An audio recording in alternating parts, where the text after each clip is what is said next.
J'ai appris que j'étais atteinte d'une sclérose en plaques en 2015. Mais avant, on va revenir un petit peu en arrière, en 2009, on m'a déclaré une encéphalomyélite disséminée aiguë suite à des symptômes qui sont apparus au fur et à mesure des jours par des fourmillements au niveau de la main et qui ont continué à grimper jusqu'à ce que ça me prenne entièrement le bras. Donc on a décidé, à la suite d'une consultation auprès de mon médecin traitant, qu'il fallait que je passe une IRM. Et à la suite de cette IRM, on a vu que j'avais beaucoup de mouvements. C'est pour ça que le neurologue vers qui j'ai été orientée m'a déclaré cette encéphalomyélite disséminée aiguë. À la suite de ce diagnostic, j'ai été mise sous surveillance. Donc tous les 3 mois, je passais des IRM de surveillance. Et puis en 2015, à la suite du fameux bilan de surveillance, on a vu qu'il y a eu des mouvements. Et j'ai donc basculé en sclérose en plaques en juin 2015.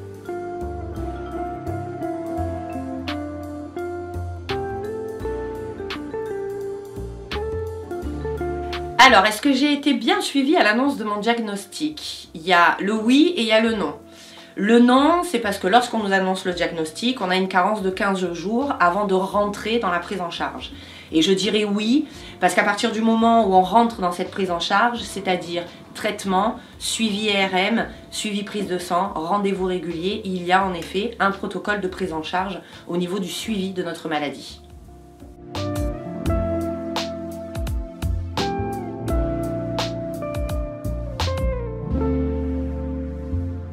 À la suite de mon diagnostic, j'ai eu 2 ressentis avec 2 écarts différents. La première, c'est que je ne me suis pas du tout sentie accompagnée parce qu'il n'y avait pas d'outils à ma disposition pour faire comprendre ma maladie à mes enfants, à mon entourage, ou ne serait-ce que de la comprendre tout simplement avec un jargon plus adapté.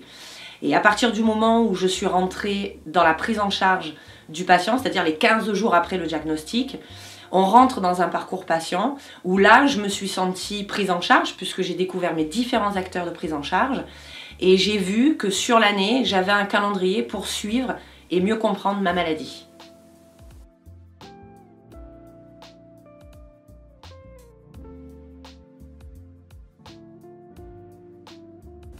On peut vivre avec la CEP déjà en acceptant sa maladie. Je pense que ça c'est un point d'honneur.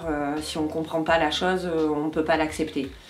Ensuite, pour vivre avec, je pense qu'il faut s'écouter. C'est une maladie qui est silencieuse, qui est malheureusement invisible, donc on ne nous comprend pas forcément. Mais pour mon exemple à moi, j'ai décidé de rester une maman très active, mais tout en écoutant mon besoin de me reposer, de rester parfois au calme, tout en essayant de profiter à côté au maximum quand ma vitalité me le permet. Je pense que d'associer sa vie de femme, sa vie professionnelle et sa CEP, c'est compatible.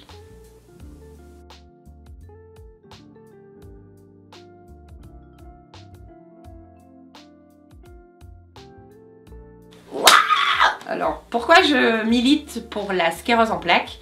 C'est suite à un constat sur le fait qu'il y a beaucoup d'associations, beaucoup de forces dans chacun des territoires, notamment sur le mien, région PACA. Et je me suis aperçue qu'il n'y avait pas forcément de campagne ou d'événements qui étaient fun. Donc à l'époque, je travaillais dans une école et je me suis dit, bah tiens, on va embarquer les jeunes pour essayer de créer quelque chose d'innovant. Et de là est né les ateliers d'immersion pour vivre un petit peu les handicaps invisibles que les gens ne voient pas. Puisque souvent le handicap est de perception, donc c'est un fauteuil, une canne. Et nous les sépiens, bah, souvent c'est des handicaps invisibles. Et ces ateliers d'immersion, mon engagement, donc auprès de différentes associations comme APF France Handicap, qui est à mes côtés et qui œuvre sur beaucoup d'actions pour sensibiliser à cette maladie. L'hôpital européen aussi qui me suit depuis 5 ans dans ces événements très ludiques. Et on a hâte de vous montrer cette année ce qu'on a préparé le 30 mai, que ce soit sur Aix-en-Provence aux Allées Provençales ou au sein de l'hôpital européen, pour venir découvrir nos handicaps invisibles.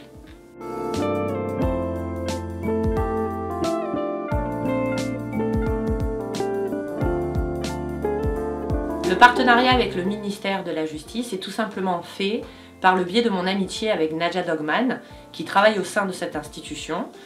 Lorsque je lui ai parlé de l'événement que je montais de la Journée mondiale et de ma volonté aussi de travailler avec elle pour des programmes pédagogiques auprès des tigistes, Nadja m'a donc proposé d'intégrer cet événement dans le programme que nous animons ensemble jusqu'au mois de mai.